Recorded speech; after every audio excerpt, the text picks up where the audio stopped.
Gosh, I kind of hit the big leagues today. I want to tell you about a fantastic event I attended this afternoon here in New York. Reverend Al Sharpton's National Action Network kicked off its convention today, and I was honored to be asked to speak. And it was actually an ideologically diverse group. Bill O'Reilly was even there to speak first.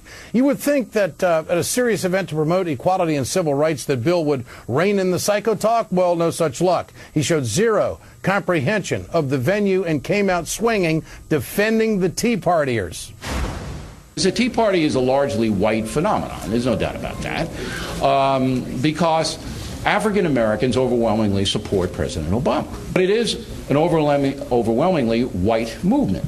And now we are seeing that it's being demonized as a racist thing, too.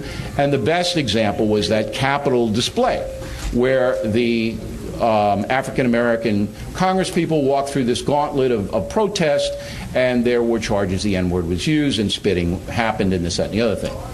Even if the N-word was used, and it absolutely could have been, you don't demonize a whole group by the actions of one or two people. It's a much more interesting country, America, if we stop with the race business, I think. I mean, I'm not black, so I don't know your struggle, and you don't know my struggle, all right, because you're not white.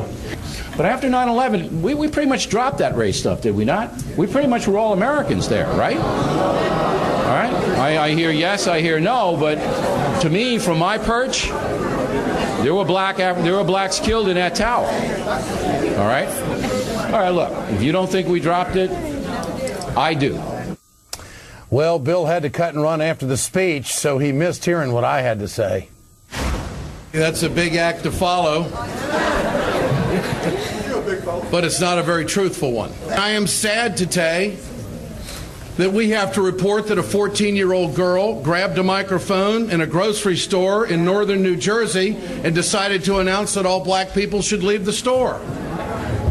So I beg to differ with Mr. O'Reilly. He may have a bigger audience, but I know I have the truth. It is about race. I do not think that the President of the United States deserved to have an Adolf Hitler mustache put on his face. Because I know if I was in a group of people that were holding signs like that, I would have the courage to go over and say, I think you should take that down because that's not who we are. But I don't see any of the Tea Partiers doing that. We have precisely the perfect time in history, the perfect leader, the perfect administration to push forward and talk about race relations, all races, and how we have to come together to be a stronger nation. Joining me now is Errol Lewis, a radio talk show host and columnist for the New York Daily News.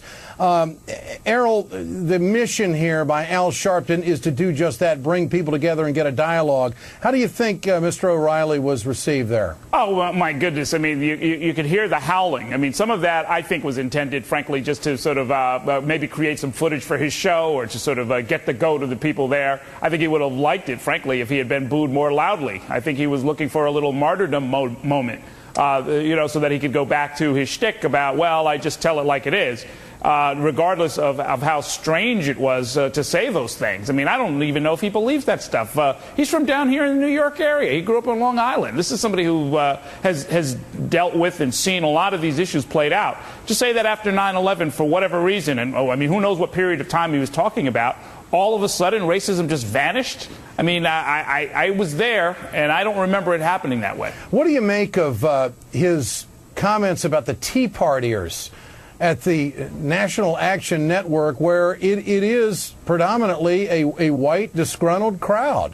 And the racist signs that have been put up. You can't deny the racist signs. You can't deny the fact on his network there was a broadcaster who said that the President of the United States has a deep-seated hatred for white people. I mean, how does that move the conversation forward in this country? Yeah, well, I mean, look, there's an element of denial here. It's just, I think we get a very strange kind of denial where it's disguised as, a sort of a see no evil approach. Where, the comments of one of the other Fox commentators, one of the more popular ones, in fact, are never disavowed, never explored, never referred to. It's just something that happened, and everybody just kind of moves on. I mean, if that's how they want to play this, I think people are going to remain divided, unfortunately, and then truth tellers like your show and others are going to have to explain to the broad middle, the people who don't want any part of this divisiveness, exactly what's going on. And I think it will have a lot of political implications down the line in the fall elections and again in 2012. I think you're right. Errol Lewis, great to have you with us tonight. Thanks so much. You got it. Quick